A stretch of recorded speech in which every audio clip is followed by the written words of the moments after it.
شتا يعني جيبه جلد. تعالوا نتعلم بقى ازاي نعمل الجيبه الجلد الكلوش بالاستيك اللي في الوسط بتاعها. عايزه اوريكم بجد ازاي شيك قوي في اللبس وجميله جدا وسهله في القص والتقفيل. يلا بينا نبدا. طيب انا جبت 3 متر جلد علشان نعمل جيبه كلوش. كلوش بتطلع من 3 متر. ده شكل الجلد اهو. انا اخترت اللون ده بيبقى متبطن من جوه ومن بره الشكل بتاع الجلد بتاعي. بعمل ايه؟ اول خطوه بروح مطبقه الطول على نفسه. يعني انا ال3 متر بتوعي اهم اتطبقوا فبقوا 1.5 متر اهو. مسكت الطول طبقته على نفسه. بعد كده بقى عرض القماش بتاعي 1.5 متر وطول القماش برضو 1.5 متر. فهروح واخده كده الطول على العرض واعمل شكل المثلث بتاع الكلوش اللي احنا متعودين عليه.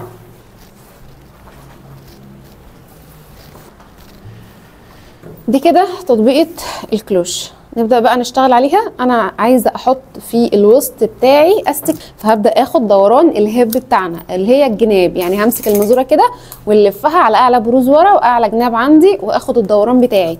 بعد كده هقسم الدوران بتاعي ده على عدد طبقات القماش. انا هنا عندي كام طبقة؟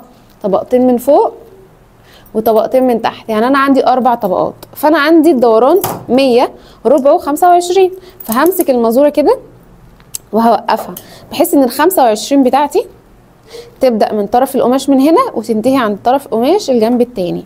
وهعمل نقطة.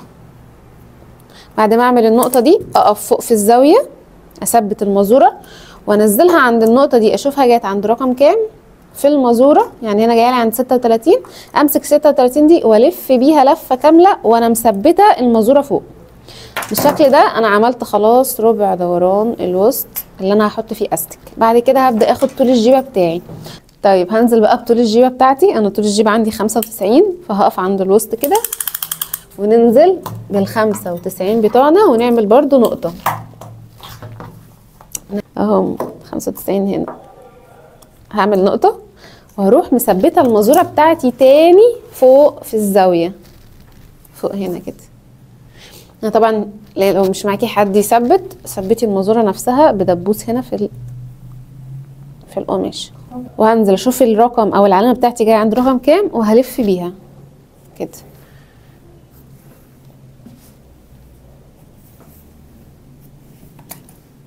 كده انا خدت طول الجيبه. والطريقه دي بتخليني اخد طول الجيبه مظبوط من غير ما جزء يبقى عندي طويل وجزء يبقى عندي قصير. عشان في ناس بتشتكي من النقطه دي ويقولوا لي بيطلع حته طويله بيطلع حته قصيره. احنا كده طلعنا طول الجيبه مظبوط. كده احنا هنقص الجيبه بتاعتنا على خط الوسط اللي فوق وعلى خط الديل اللي تحت. تحت هسيب سنتي لو هاتني وفوق هسيب سنتي. انا فوق هسيب سنتي عشان هحط كمر، لكن تحت انا مش هحط حاجه لان الجيبه الجلد ما بتتنيش. لو انت ناويه تتنيها سيبي لها سنتي.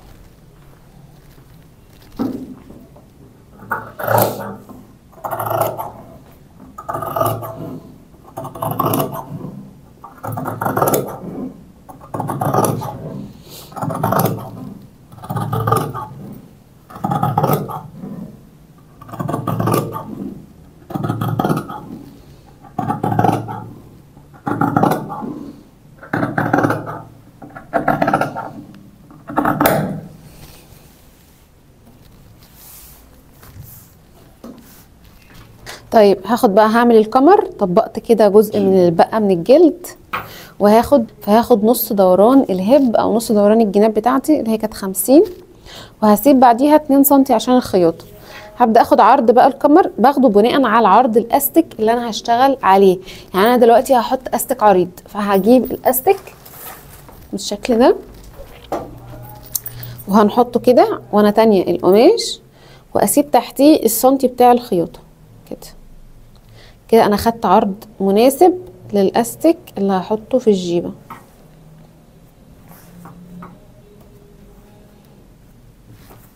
وهنبدأ نقص الكمر.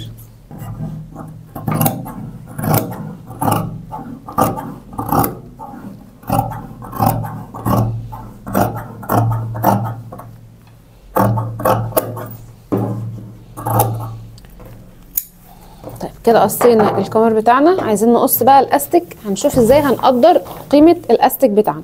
الاستك بتاعي اللي هحطه في الجيبه هيعتمد على دوران الوسط بتاعي، ملوش علاقه بقى بالهب لان انا واخده الهب كبيره، لا ده هيتثبت معايا في الوسط. فهعمل ايه؟ هلفه حوالين الوسط بتاعي وهاخد دوران الوسط بتاعي مظبوط وانا شداه شده بسيطه كده. يا اما عندي طريقه تانية وهي ان انا اقيس دوران وسطي واطرح منه 10 سم، وده كده بيبقى مقدار الاستك بتاعي. كده احنا قصينا الجيبه وقصينا الكمر وقصينا الاستك. تعالوا نشوف بقى هنخيط ازاي ونفنشها ونشوف الشكل النهائي سوا. طيب الجيبه بتاعتي ما فيهاش غير خط واحد خياطه اللي هو الخط بتاع الظهر. هحط كده وش الجيبه، يعني هلفه ونحط وش في وش ونبدا نخيط. طبعا انا عندي هنا بورسل واضح، فانا مش عايزه البورسل ده يبان لي من بره، فهخيط بالظبط جنب شايفين البورسل اهو اللي هو المخرم ده. فانا هحط القماشه على بعضها كده وهخيط جنب البورسل بالظبط عشان ما يبانش، لحد بقى ما اخلص خط الظهر بتاع الجيبه ده لحد الاخر. ده الكمر اللي احنا قصيناه سوا. هجيب الاستيك بتاعي، طبعا احنا كنا مطبقين كده وحاطين الاستيك هنا وسايبين تحتي سنتي، فانا في المنتصف كده هعمل فرت هنا وهفتح واجيب الاستيك هنا وهثبته، ثابته بالظبط عند الفرت اهي، يعني ادي الفرت بتاعه وادي الاستيك بتاعي وهثبت.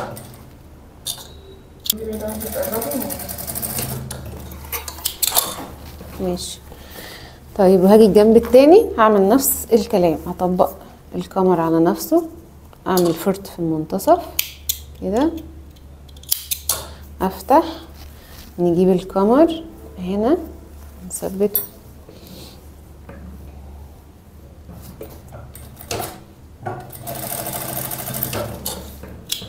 طيب الخطوه اللي بعد كده ايه؟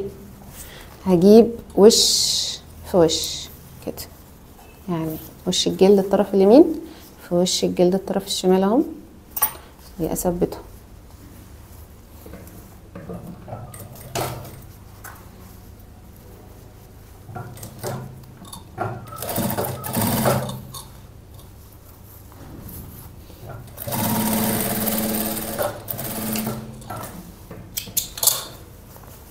هفتح كده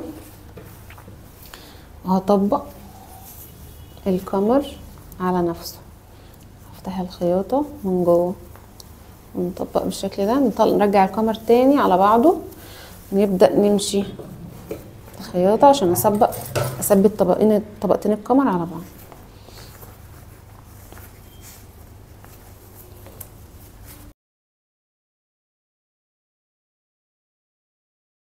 ده كده الشكل النهائي بعد ما حطيت الاستك جوه الكمر الجلد بتاعنا اهو. نبدأ بقى نثبته في الجيبة.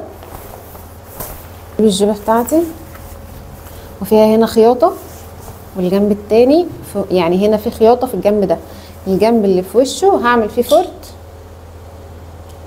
كده، وهجيب الكمر بتاعي برضو في جنب فيه خياطة اهو، والجنب اللي في وشه برضو هعمل فيه فرت.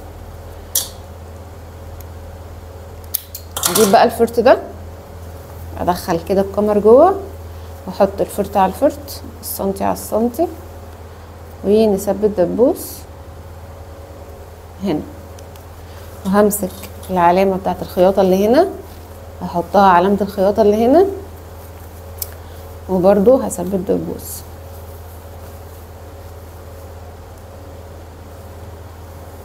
عشان نشد الاستك شدة منتظمة على الجيب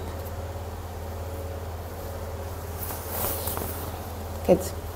طيب بعدين هطبق الاستك على نفسه واجي عند الربع واعمل فرت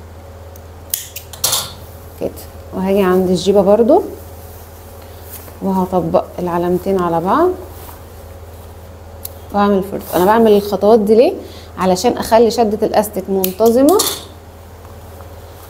ما يبقاش مشدود من حته وحته لا. وهجيب برضو هنا الفرت على الفرت، كاني قسمت الجيبه بتاعتي 4/4 وقسمت الكمر 4/4 كده. الشده بتاعتي هتبقى منتظمه. كل اللي هعمله ان انا هدخل اهو الكمر مع الجيبه تحت المكنه، هشيل الدبوس ونرجع نمشي تاني على سنتي الخياطه اللي احنا كنا مخيطينه في الكمر. هشد بقى العلامات مع بعض كده اهو. كده القمر اتشد مع الجيبة، وكل اللي هعمله ان انا همشي خياطة على 1 سنتي او على الخياطة اللي احنا كنا عاملينها في القمر.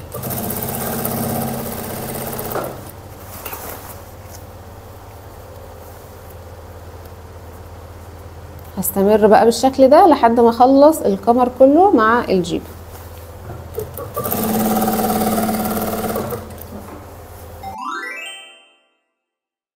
وهي دي النتيجة النهائية بعد ما خلصتها ولبستها وبس كده.